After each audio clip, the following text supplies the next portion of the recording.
हसणारा चेहरा या जगातला सगळ्यात सुंदर चेहरा असतो, बरोबर आहे का? बैलाला हसता येते का? नाही हो. गाढव हसताना पाहिलं का तुम्ही? मग जो हसत नाही तो हसत राहिलं पाहिजे माणसानं. खरं तर या अशा कार्यक्रमांमध्येच मला प्रचंड आनंद होतो. नाही तर पुण्या मुंबईला ताई आपण कार्यक्रम करतो, सुटापुटात काही काही लोक आमच्याकडे बघत असतात. अशी पुणेरी लोक काही हसतच नाही. आपल्या आतडे बाहेर पडायला येतात, आपण जमा करून डबल पोटात टाकायचे, हसतच नाही. अरे हसणं एकटक आपल्याकडे बघत राहतात. असं वाटतं प्रत्येकाला मुळव्यात जायला लागा. अरे हसणं हसत मग रात्री 1:30 वाजता अचानक तेले जाग येते. काय झालं? खतरनाक माणूस होता दुपारी, मेला तो प्रवासात. आता असतं का? हसलं पाहिजे की नाही? आणि हसणं आपल्याला संतांनी समाज सुधारकांनी शिकवलं ना दादा. वा वा, महिला वर्ग तुमच्याच भरोशावर माझा कार्यक्रम आहे.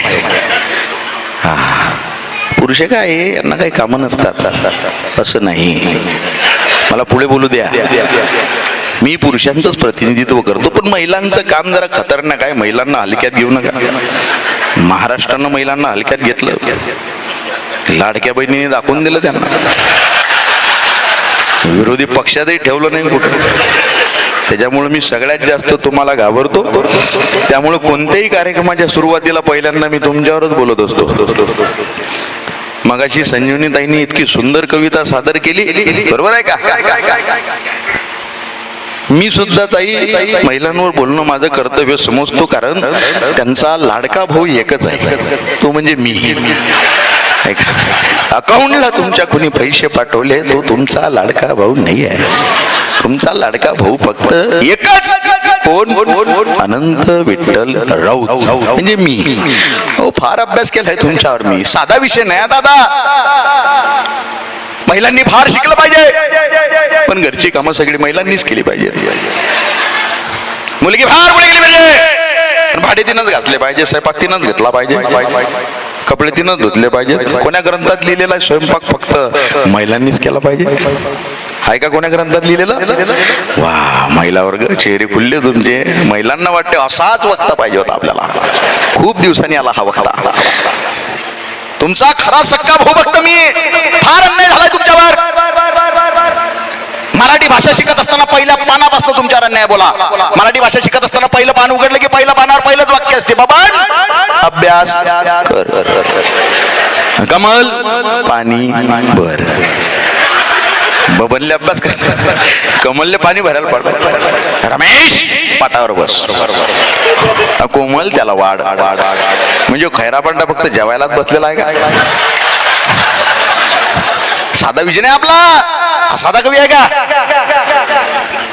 अन्याय झालेलं. अहो, घरातल्या वस्तूंपासून तुमच्यावर अन्याय. मोठ्या मोठ्या वस्तूंना पुल्लिंगी नाव आहे, छोट्या छोट्या वस्तूंना स्त्रीलिंगी नाव आहे. तो म्हणजे पुल्लिंगी, ती म्हणजे स्त्रीलिंगी. तो आंबा कारण तो गोड आहे, ती कैरी कारण ती आंबट आहे.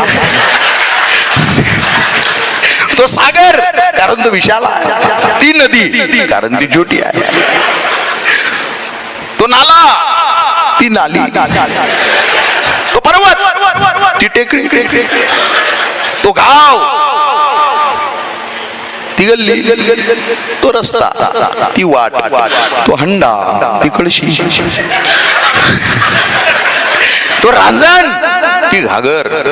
तो दरवाजा, ती कुंडी. तो फळा, ती पाटी. तो हळू, ती लेखणी. तो टेबल, ती खुर्ची. तो हॉल, ती खोली. तो पेन, ती रिफिल. तो पेटारा, ती पेटी. तो मोठा, ती छोटी. तो गॅस, ती चूल. मग हाच पती 7 जन्म भेटावा म्हणून ती फेऱ्या मारते वळाच्या झाडाला, आणि तिचा नवरा शिट्ट्या मारतो तमाशाच्या फडाला. हे कुठंतरी बदललं पाहिजे दादा.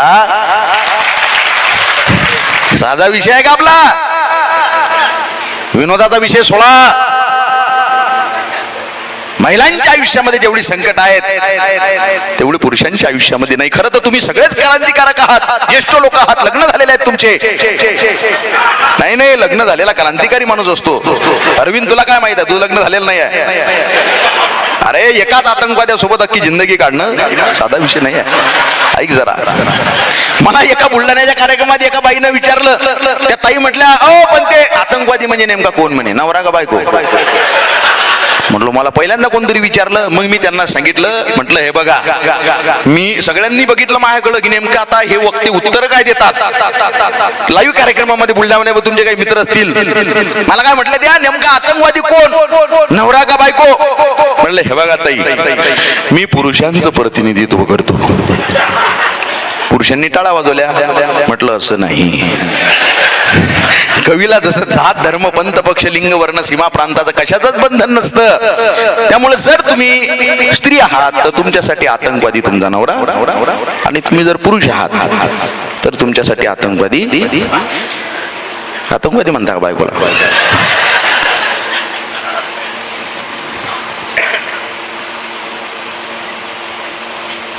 सामान्य माणूस किती वेदना सहन करू शकतो माहिती आहे तुम्हाला? मी खूप लहान माणूस आहे बरं का, मी शेतकऱ्याचा पोरगा आहे. तुम्ही इतक्या मनापासून मला टाळ्या वाजवल्या, मनापासून दाद दिली, हसलाय, एवढा वेळ होऊन सुद्धा थांबलाय तुम्ही. खरं सांगतो तुम्हाला, मला इतका आनंद झालेला आहे. पाणी जे झालं, पाणी आलं म्हटलं, पण खरंच आनंद झालेला आहे बरं का. डोळ्यात जरी पाणी नसेल तरी सुद्धा एवढा श्रोता वर्ग बघितल्यानंतर कोणाला आनंद होणार नाही. आज तर मला एवढं वाटतंय की माझ्याकडली सगळी इस्टेट तुमच्या नावावर करून टाका, पण मार 15 लाखाचं कर्ज आहे.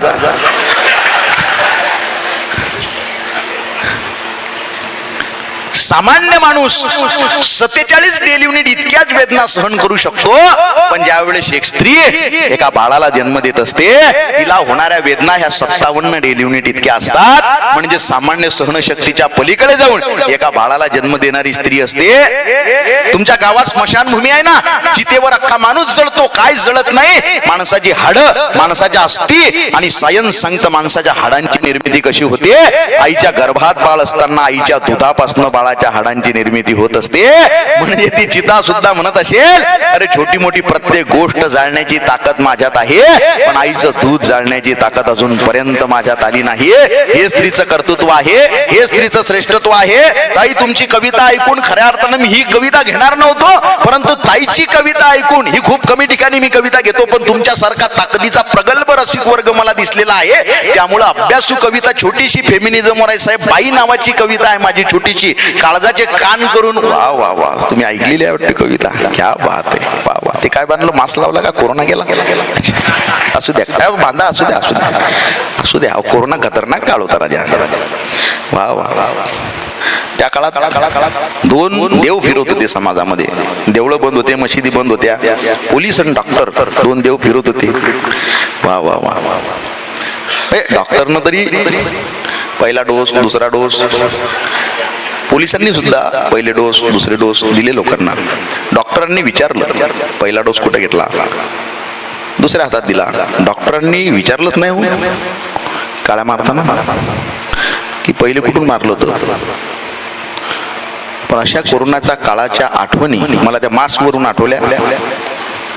बाई नावाची कविता आहे. कोणती? माझ्या आईला मी विचारलं ताई की स्त्री पुरुष समानतेबद्दल तुझं मत काय आहे. माझी आई फार काही शिकलेली नाही, ती मला म्हटली बाळा स्त्री पुरुष समान असूच शकत नाहीत. म्हटलं मी तर गप्पा करतो स्त्री पुरुष समानतेवर, तसं नाही म्हणे बाळा. स्त्री तिच्या ठिकाणी श्रेष्ठ आहे, पुरुष त्याच्या ठिकाणी श्रेष्ठ आहे. उलट काही ठिकाणी स्त्री ही पुरुषापेक्षा तसूबर का होईना जास्त श्रेष्ठ आहे, कारण स्त्रीला बाळ जन्माला घालण्याचा अधिकार आहे. बाळ जन्माला येत असताना तिला होणाऱ्या नरक यातना आणि बाळ पाजताना होणारा स्वर्गीय आनंद सुद्धा पुरुषाच्या नशिबात नाहीये. म्हणून स्त्री तसूबर का होईना जास्त श्रेष्ठ आहे. माझ्या आईनं स्त्रीची व्याख्या सांगितली. आई म्हणते माई, माय म्हणते माय म्हणते माही, आई म्हणते मनगटी जगतारी माणूस असा, वातीला पेलणारा दिवा जसा. मनगटावर जग उचलून धरण्याची ताकद असणारा माणूस, वातीला आधार देणारा माणूस.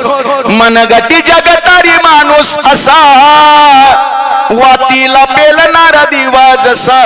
मनगटी जगतारी माणूस असा, वातीला पेलणारा दिवा जसा. तेलाले माय संसार म्हणते, तेलाले माय संसार म्हणते, अंतेल संपेपर्यंत जळते तिले स्त्री म्हणते. आई म्हणते माय, माय म्हणते माय म्हणते माई, आई म्हणते. ही स्त्री सबल होण्यासाठी बुद्धिमंतांनी काही काही स्वतःच्या बुद्धीचे कोटेशन्स निर्माण केलेले आहेत. तुम्ही सगळे अभ्यासू लोक आहे ना, महिलांवर बोलू का नाही मी, हे बाई कविता घेऊ का नाही, काळजाचे कान करून ऐकता ना तुम्ही महिला वर्ग. त्या फेसबुकवर व्हॉट्सअपवर महिला दिनाला लोक पोस्ट करतात, मी तुझ्यातला पुरुष शोधतो, मी तुझ्यातला पुरुष शोधतो. माझं म्हणणं आहे कशाला शहाणपणा करतो, तिच्यात पुरुष शोधण्याची गरज नाही ना दादा. तिला निसर्गतः निसर्गानं जसं घडवलेलं आहे तशी तुझ्यापेक्षा 10 पट श्रेष्ठ आहे.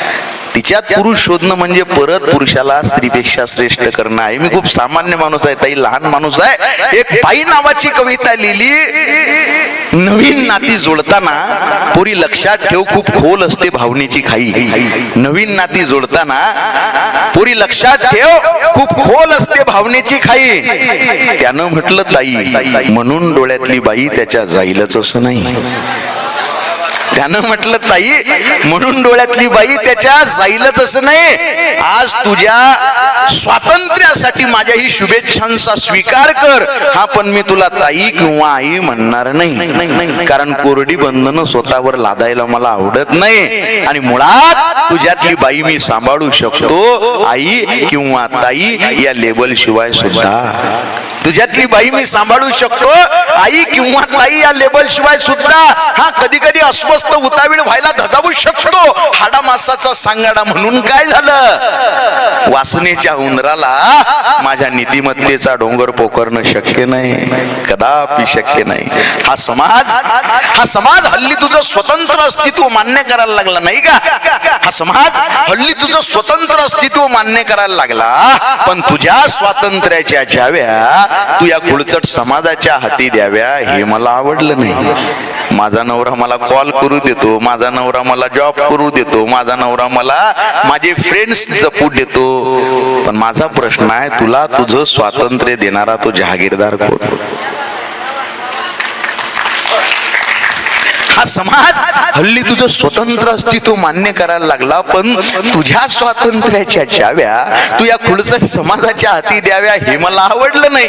जात्यावर दळण दळताना ओठावर गाणीन छातीला पिणारं बाळ जुना झाला ना काळ.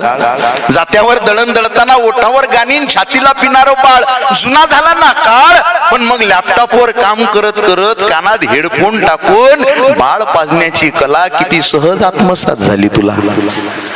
कधी कधी मला राग येतो, चीड येते, दुःखही होतं. कधी कधी मला राग येतो, कीव येते, दुःखही होतं जेव्हा जेव्हा पुरुषांची वस्त्रे परिधान करून तू उभी असतेस या तथाकथित समाजापुढे स्वतःमधलं पुरुषत्व सिद्ध करण्यासाठी.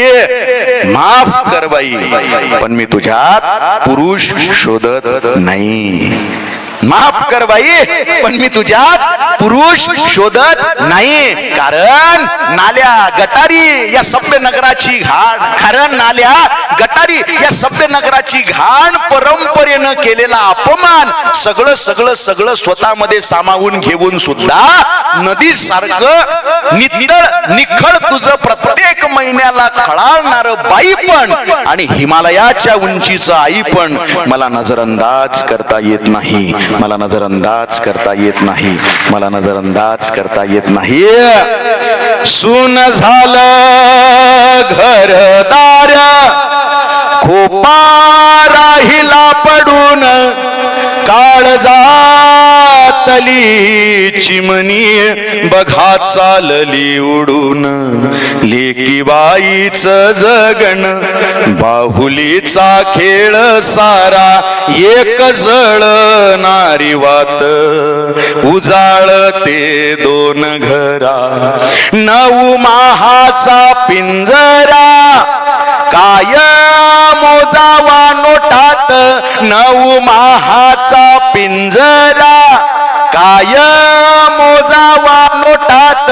जिता जागता हा जीव वाढविलार पोटात. गर्भात कुस होताच रिकामी देव जन्म तोरताना कोण्या देवाची करणी कसा फूट तोर पान्हा कोण्या देवाची करणी कसा फूट तोर पान्हा झाला भोगला नरक बाई बाळंतीण झाली झाला भोगला नरक.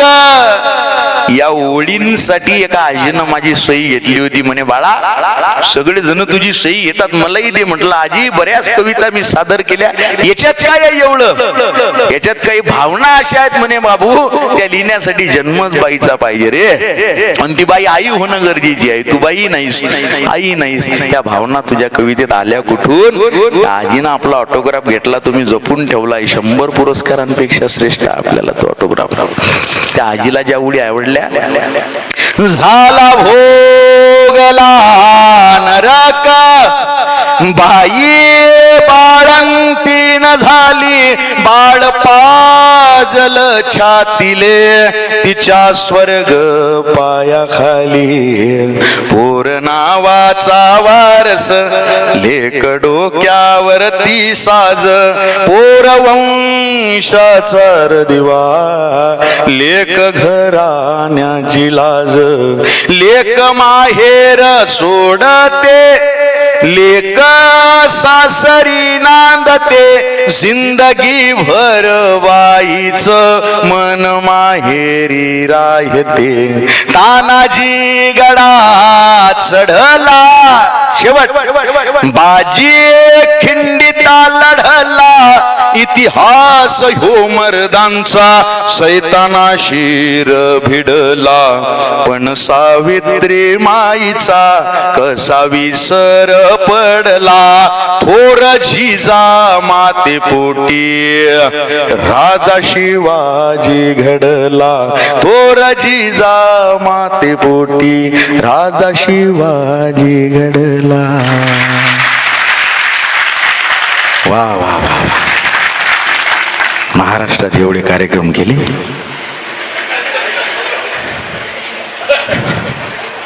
ठेवून द्या. पाणीच आहे संयोजकांनी दिलेला आहे म्हणजे पाणीच आहे. नाही काही कन्फ्युजन होऊ शकते. एका ठिकाणी काही ठिकाणी कार्यक्रम झाल्यावर मला लोक विचारतात दादा तुमची बसायची व्यवस्था कुठं करायची. म्हटलं बसायची म्हणजे तुम्ही घेत नाही का काही 90 बीट. म्हटलं का मॅट झाले का डोकं फुटलं का तुमचा. बाबासाहेब आंबेडकर शिवाजी महाराज सांगणारा माणूस आहे मी. दारूचा माझा संबंध नाही. काय म्हणे तुमचे डोळे बघून असं वाटतं की वाटत डोळे वाटतात का माहित तसे खोरे साहेब नाही वाटतात. पण ते प्रवास रात्रभराचा हे नाही म्हणे तुम्ही स्टेजवर चढले का असं वाटतं दारू पिऊन चढले. अरे म्हटलं ही नशा वेगळी आहे दादा. ही कवितेची नशा असते. आम्ही कवी लोक वेगळ्या नशेत असतो. भगतसिंग राजगुरू सुखदेव हे सुद्धा देशभक्तीच्या नशेत होते ना. छत्रपती शिवाजी महाराज संभाजी महाराजांवर एवढा अन्याय झाला अत्याचार झाला सगळा सहन करण्याची ताकद महाराजांमध्ये होती. ती काय व्यसनी झाल्या नसती का. शिवाजी महाराज संभाजी महाराज यांच्याकडं तुमच्यात कोणी आहे का दारू पिते हातवर करा बरं. हे बघा मी वेगळा कवी माणूस आहे बरं का. हे वा वा. हा नाही 2-3 हात वर झाले. प्रामाणिक माणसं आहेत तुमच्या आंबडमध्ये. पण दारू पिण्यात काही मजा नाही. छत्रपती शिवाजी महाराजांनी मावळ्यांना जे नियमावली लावली होती त्याच्यातले नियम होते माझा मावळा व्यसनाधीन असू नये माझा मावळा वासनाधीन असू नये परस्त्री माते समान जाणं हे शिकवणारे छत्रपती शिवाजी महाराज होते. अरे शराब पीने वालों सिगरेट पीने वालों शराब पियो लेकिन नशा ऐसा करो कुछ देर तक टिक सके यूं नहीं कि रात को पी सुबह को उतर जाएगी मेरे वतन से दिल लगा के देख जिंदगी नशे में गुजर जाएगी. नशा क्या बात आहे. अशाही दाद यायला लागली आपल्याला. एवढी गर्दी तुम्ही गौतमी पाटील नंतर पहिल्यांदा पाहिली. साधा कवी आहे का हा. पहिल्यांदा खुर्च्या मला कमी दिसल्या. मला वाटलं बा काही खुर्च्या भरलेल्या नाहीत पण आता सगळ्या खुर्च्या भरल्या. मधात लोक बसले.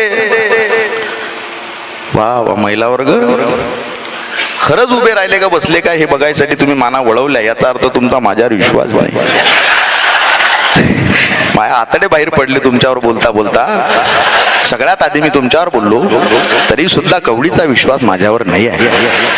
मी का राजकारणी माणूस आहे का? मगाशीच सांगितलं ना, मी राजकारणी माणूस नाही, मी समाजकारणी माणूस आहे. माझा राजकारणाशी तरी मात्र संबंध नाही. माझं स्पष्ट मत आहे, सगळेच्या सगळे पक्ष बोगसच असतात, असं नाही. वाक्य पूर्ण करू दे मला. एका कॉलेजमध्ये मी असंच बोलता बोललो कॉलेजच्या पोरांना, म्हटलं करिअर करा पोरो, राजकीय लोकांच्या नादी लागू नका, हे सगळेच्या सगळे राजकारणी बोगसच असतात. मी असं बोललो, मला लक्षात आलं की माझ्या मागे स्टेजवर 4-5 राजकीय लोक बसलेले आहेत. म्हटलं आता मार खाणे आहे. मी सेकंदात बदललं सगळं. म्हटलं तरुणांनो, राजकीय लोकांच्या नादी लागू नका, हे सगळेच्या सगळे राजकारणी बोगसच असतात, असं नाही. काही काही राजकारणी चांगली असतात, पण त्यातले जे निवडक चांगले राजकारणी आहेत तेच आपल्या स्टेजवर बसलेले आहेत. कुठे लागतात नादी या राजकीय लोकांच्या? हे कोण्या पक्षात जातील सांगता येत.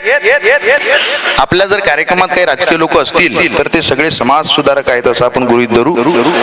मला इथून घरी जायचं आहे सुखरूप, वेळही भरपूर झालेला, पण राजकारणावर माझा विश्वास नाही साहेब. मी माफी मागतो सगळ्यांची, कोणी जर तुमच्यामध्ये असेल. माझा विश्वासच उडलेला आहे. कोण उठून कोण्या पक्षात जाईल, कोण कोण्या पक्षाला बिनशर्त पाठिंबा देईल, आणि कार्यकर्त्यावर जीव द्यायची वेळ येईल सांगता येत. मी ज्याला निवडून देतो तो कधीच एका पक्षात राहत नाही. एका बाईनं तर हळदी कुंकवाच्या कार्यक्रमात उखाणा दिला या राजकारणावर. हे म्हणे फक्त माझे पती नाही, हे माझ्या काळजाचे ठोके आहे. खोके म्हटलेले नाही आम्ही. हे म्हणे फक्त माझे पती नाही, हे माझ्या काळजाचे ठोके आहे, पण मी त्याला शोधते ज्याची या चळवळी माग डोके आहे. मी त्याला शोधते ज्याची या चळवळी माग डोके आहे, आणि साहेबांचं नाव घेते. काय झाडी, काय डोंगर, बाकी सगळं ओके आहे. माझा राजकारणाशी संबंध, मला राजकारणातलं काही कळत नाही, आणि मी कोण्या पक्षाचा नाही. कोणताच पक्ष नाही आपला. आपला पक्ष एकच, छत्रपती शिवाजी महाराज आणि डॉक्टर बाबासाहेब आंबेडकर यांच्या. मला एकाने विचारलं तुमची विचारधारा काय? अबे म्हटलं मी कट्टर शिवसैनिक आहे, पण मी असा शिवसैनिक आहे छत्रपती शिवाजी महाराज आणि मी, आमच्यामध्ये तिसरा कोणी नाही. मी कट्टर भीमसैनिक आहे, पण मी असा भीमसैनिक आहे बाबासाहेब आंबेडकर आणि मी, आमच्यामध्ये तिसरा कोणी नाही. तुम्हाला वाटत असेल मंदिरात देव नाही, माझ्या सगळ्या कविता बघून लोकांना वाटते हो नास्तिक आहे. मी प्रचंड आस्तिक माणूस आहे, परंतु मी असा आस्तिक आहे की तो निर्मिक, आणि मी, आमच्यामध्ये तिसरा दलाल कुणी नाही. लक्षात ठेवा. एक शिक्षक एका पोराले 3 प्रश्न विचारते. मॅडम इतकी सुंदर ते पोरग उत्तर देते. 7वीतलं पोरग, प्रश्न बघा किती सुंदर आहेत, आणि त्याच्या पलीकडे उत्तर बघा किती सुंदर आहेत. शिक्षकाने प्रश्न केला, देव म्हणजे काय रे? एका शब्दातच सांग राजा म्हणजे काय रे? शिक्षकाने प्रश्न केला, देव म्हणजे काय रे? एका शब्दातच सांग राजा म्हणजे काय रे? प्रश्न होता तिसरा तो आगळा न वेगळा, ज्ञान स्वाभिमान बुद्धिमान म्हणजे काय रे? त्या 7वीतल्या पोरानं उत्तर लिहिली, देव म्हणजे काय त्यानं फक्त माय लिहिलं. राजा म्हणजे काय त्यानं शिवराय लिहिलं. देव म्हणजे काय त्यानं फक्त माय लिहिलं. राजा म्हणजे काय त्यानं शिवराय लिहिलं. ज्ञान स्वाभिमान बुद्धिमान त्याला आलं नाही. ज्ञान स्वाभिमान बुद्धिमान त्याला आलं नाही. तिथं त्यानं एक शब्द भीमराय लिहिलं. तिथं त्यानं फक्त मग भीमराय लिहि. ही आपली परंपरा आहे. फुले शाहू छत्रपती शिवाजी महाराज हे आंबेडकरांपासून जी आपली परंपरा आहे, गौतम बुद्धांपासूनची जी वैचारिक परंपरा आहे, छत्रपती शिवाजी महाराजांचे खरे गुरु जगतवंदनीय जगद्गुरु संत तुकाराम महाराज, ही सगळी परंपरा आपण समजून घेतली पाहिजे. मध्यंतरी कुणीतरी पुण्याजवळ बाबासाहेब आंबेडकरांच्या पुतळ्याची विटंबना केली, तर संतप्त जमावानं दुसऱ्या दिवशी छत्रपती शिवाजी महाराजांच्या पुतळ्याची विटंबना केली. आमचं अज्ञान आम्हाला नडतं दादा. छत्रपती शिवाजी महाराज काय होते? अहो पालखीला खांदा देण्याचा अधिकार नव्हता. वडार रामोशी समाजाच्या लोकांना पालखी निघाली, शिवाजी महाराज म्हटले या पालखीला खांदा द्या. भड बामन म्हटले नाही, शिवाजी महाराजांनी 350 वर्षापूर्वी विज्ञानवाद मांडला. महाराज म्हटले अरे हा जो पालखीत देव आहे हा दगडाचा होता. छन्नी हातोड्याचे घाव घालून या वढारण रामोशी समाजाच्या लोकांनी त्याला मूर्त स्वरूप देवपण प्राप्त करून दिलं. अरे देव त्यावेळेस हजारो वेळा यांच्या सावल्या लेकरांच्या सावल्या त्याच्यावर पडल्या, देव भांगला नाही, धर्म बुडाला नाही. अरे देव या दगडात राहत नसून तो माणसात राहतो हे सांगणारा जगातला एकमेव राजा म्हणजे छत्रपती शिवाजी महाराज आहेत. राजाराम पालता जन्माला आला म्हणून अपशकुन झाला म्हणणाऱ्या लोकांना महाराजांनी सांगितलं राजाराम पालता जन्माला आला तो अख्खी मुघलशाही पालती घालेल. जेवढ्या लढाया केल्या छत्रपती शिवाजी महाराजांनी अमावस्येच्या रात्री केल्या. समुद्र पार करायचा नाही, अंधश्रद्धा मोडून काढून समुद्र पार केला. अरे सगळ्या गोष्टी अंधश्रद्धेच्या विरोधात छत्रपती शिवाजी महाराजांनी केल्या. आणि डॉक्टर बाबासाहेब आंबेडकरांनी सुद्धा महाराजांना खऱ्या अर्थानं वंदना दिली. कायम प्रत्येक ठिकाणी महाराजांचे आदर्श बाबासाहेब आंबेडकरांनी घेतले. चौदार तळ्याचा सत्याग्रह केला, पण चौदार तळ्याचा सत्याग्रह करण्याच्या आधी बाबासाहेब आंबेडकरांनी छत्रपती शिवाजी महाराजांच्या समाधीचं दर्शन घेतलं आणि नंतर चौदार तळ्याचा सत्याग्रह केला. हा इतिहास आपल्याला माहित पाहिजे दादा.